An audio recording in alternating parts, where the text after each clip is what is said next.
Palm oil, the most widely consumed vegetable oil globally, has become a staple in kitchens around the world.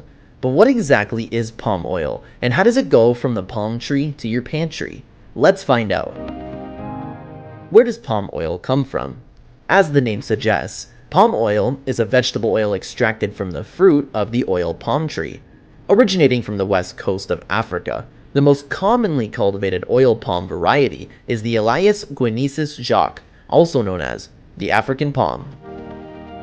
Palm oil production primarily occurs in palm oil plantations, large agricultural areas dedicated to growing oil palm trees. These plantations are predominantly located in tropical regions, with Malaysia and Indonesia being the world's leading producers. The history of palm oil production dates back to the early 19th century, when attempts were made to industrialize oil palm farming in Western Africa. However, economic instability in the region hindered these efforts. European explorers are credited with introducing the oil palm to Indonesia in the hopes of expanding its cultivation. Although Indonesia provided favorable environmental conditions, production remained low due to the oil palm's monoecious reproductive cycle requiring manual pollination. The introduction of the African pollinating weevil, Elaedobius camerunicus, in 1981 significantly boosted production. Today, more advanced vegetative propagation techniques are used to accelerate growth and increase yield. Fresh palm fruit comes from the fields in bunches or loose pieces. Fresh palm fruit bunches harvested from oil palm trees are transported to the mill. At the reception area, the fruit bunches undergo inspection and quality assessment. It's usually put into wooden boxes to be weighed and made sure that you have the right amount. The quality of the palm oil depends very much on how good the bunches are when they get to the factory. The factory can't make the bunches better, but they can stop them from getting worse. Many things can affect the quality of palm oil, like the kind of palm tree, how old the tree is, how the trees are cared for, the weather, how the fruit is picked, and how it's handled and moved around. Small factories cannot control all of these things, but they can do something about how the fruit is picked and how it's handled after it's picked. A bunch of fruit has many small pieces of fruit stuck together. To get the fruit loose, you can cut out the pieces of the bunch with an axe or machete and then separate them by hand. Kids and old people in the village often do this work at the factory. In big factories, machines with spinning drums or bars can separate the fruit from the bunch. Most small factories don't have the machines to make the steam for cleaning the fruit, so they cook the fruit in water. The whole bunches, with small pieces still attached, can soak up a lot of water when they're cooked. Using high-pressure steam can heat the bunches without soaking up as much water. So most small factories take the fruit off the bunches before cooking, while big factories with high-pressure steam can cook the whole bunches. Small factories sometimes use the empty bunches as fuel for cooking. Bigger factories burn the bunches to make ash, which is good for the soil. Sterilization is like cooking the fruit to kill germs and stop it from going bad. They use hot water or steam to cook the fruit. Cooking the fruit kills germs that can spoil the oil and makes the fruit softer and easier to separate from the bunches. The heat causes the moisture in the nuts to expand when utilizing high-pressure steam. The nuts shrink and the kernels can separate from shell as the pressure decreases. Sterilization is very important for making palm oil, but it's important to make sure all the air is out of the sterilizer. Air can make the oil go bad faster. Cooking the fruit too long can also make the oil taste bad. Digestion is the process of breaking down the fruit to release the palm oil.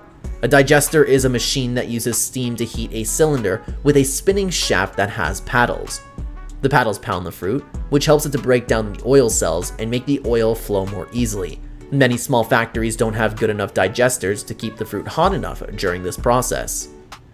Iron can get into the oil during digestion because the machines can wear down. This can make the oil go bad faster. Enjoying the video? Like and subscribe as we move on to the extracting procedure. Pressing and using hot water are two of the primary methods for extracting oil from the fruit.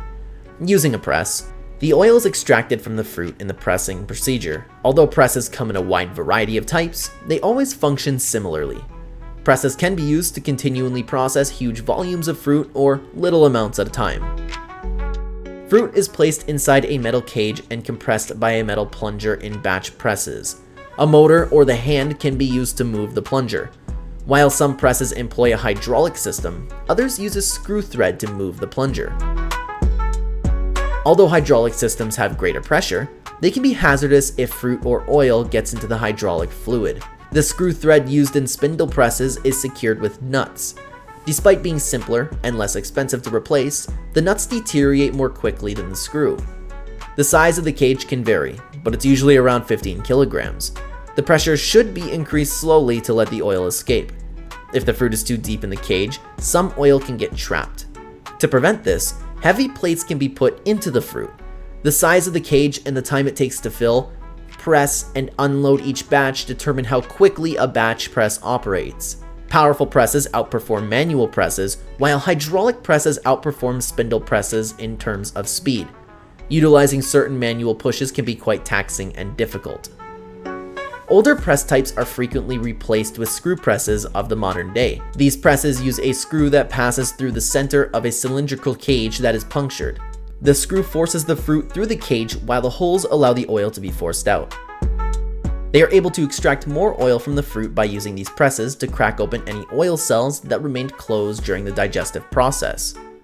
These presses can also wear out the metal, which can lead to iron contamination. The amount of wear depends on the type of press, how it's used, and the ratio of nuts to fiber in the fruit. Pressing the fruit too hard can also make the oil taste bad and go bad faster. The process of removing the oil from other ingredients in a combination is called clarification. The oil that emerges from the press is a blend of water, fruit fragments, fiber, and additional ingredients. The mixture is thinned with hot water to help separate the oil. While the lighter oil floats to the top, the water helps the heavier objects sink to the bottom. After that, a screen is used to filter out the larger fiber fragments from the mixture. In order for the oil to rise to the top, the screened mixture is cooked and then allowed to settle. The clear oil is then poured off. However, this oil still has some water and dirt on it. To remove the water, the oil is reheated and the water is skimmed off. Continuous clarifiers have three parts to treat the oil, dry it, and store it. The wastewater from the clarifier is drained away. In small mills, the sludge can be used to kill weeds.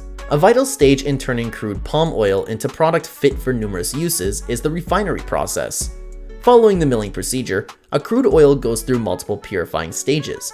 Decumming is boiling the oil and mixing it with water to get rid of gums and other impurities, which enhances the stability and look of the oil. The process of neutralization involves treating oil with alkaline substance, such as sodium hydroxide, in order to neutralize free fatty acids and prepare it for use in a range of applications. Bleaching is the process of adding bleaching earth or activated carbon to remove pigments, impurities, and smells in order to produce a clear and odorless oil. In order to remove volatile chemicals and improve sensory qualities, deodorization involves heating the oil while under a vacuum and passing steam through it. Fractionation is an optional step used to modify palm oil's physical characteristics. The process of chilling and crystallizing refined oil solidifies and forms crystals. After solidifying, the oil is filtered to separate it into two parts: stearin, a solid fraction used in confections, margarine, and shortening, and olein, a liquid that may be used for cooking at room temperature. Are you curious about understanding the manufacturing process behind some of your favorite common products? Stay tuned for our upcoming videos.